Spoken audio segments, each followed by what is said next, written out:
It's hard to fight against something you can't see. This is from a movie called Matilda, based off the Roald Dahl book, about a girl who develops special powers and she's actually in a Trunchbull's house trying to get some candy. Who's in my house?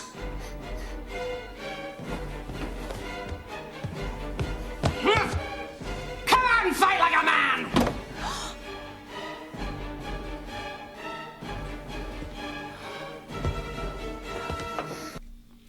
So the Trunchbull is big and strong.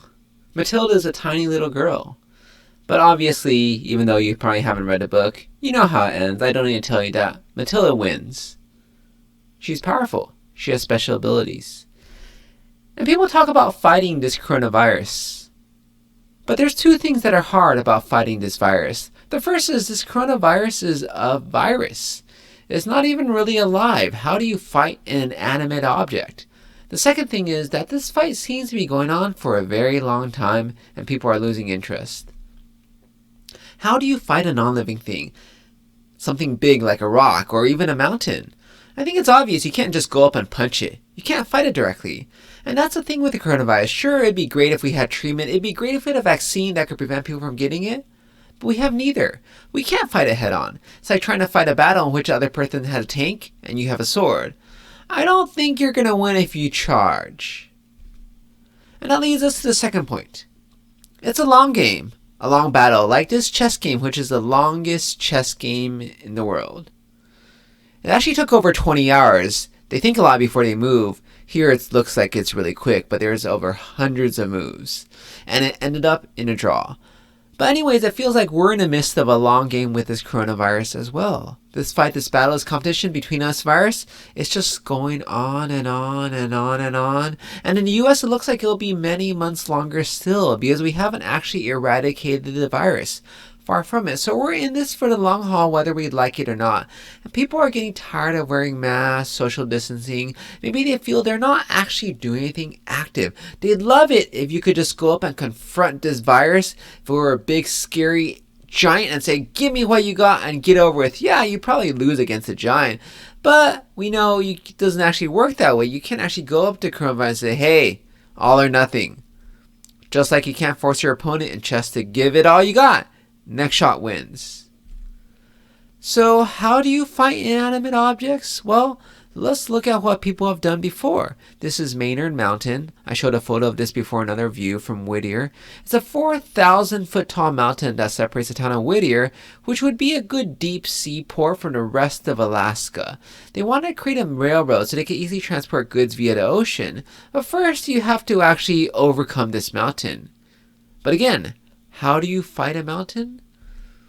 Well, they planned, first of all. The task was given to the U.S. Army. And even though they have a brilliant Army Corps of Engineers, they also asked another company, the West Construction Company of Boston, to help with the tunnel. And they started in August 1941, first boring on one side and then starting on the other side. Then they encountered this thing called winter. I don't know if you've been in Alaska, but winter's pretty harsh. Given that in the summer, it's probably going to hit, high of 60. 80 is a heat wave. And then if you remember, there is this date called December 8th, 1941. Pearl Harbor for those of you who don't. And so World War II starts. Beautiful for this tunnel, right? And then by the end of 1941, they had tunneled all of 170 feet into the mountain. Remember, the total distance they had accomplished was 2.5 miles. 1 mile is 5,280 feet. But they carried on with their plan, and summertime moves things quicker. Summer's construction season in Alaska, I said before, because it's not freezing cold. The ground's not frozen, but progress slowed again because supplies weren't delivered in a timely fashion. Remember, the country was at war now. They kept on working, went through another winter, and they finally finished 2 years later, April 23. Actually, less than 2 years. And that's the thing with fighting an animal object. You can't bargain with them. You can't make a deal. Because they're hard up, they'll take your money, you're offering them a lot of money.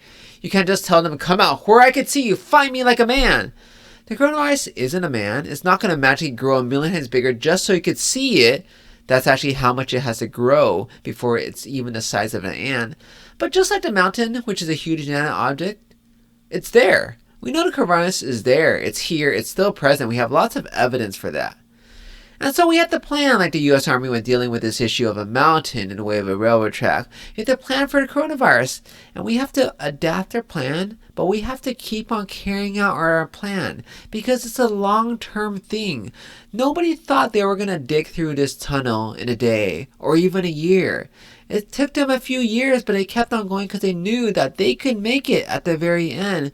And that's the thing with the coronavirus. If we believe we can make it and we keep working at it, we too can overcome the virus. We can win this battle.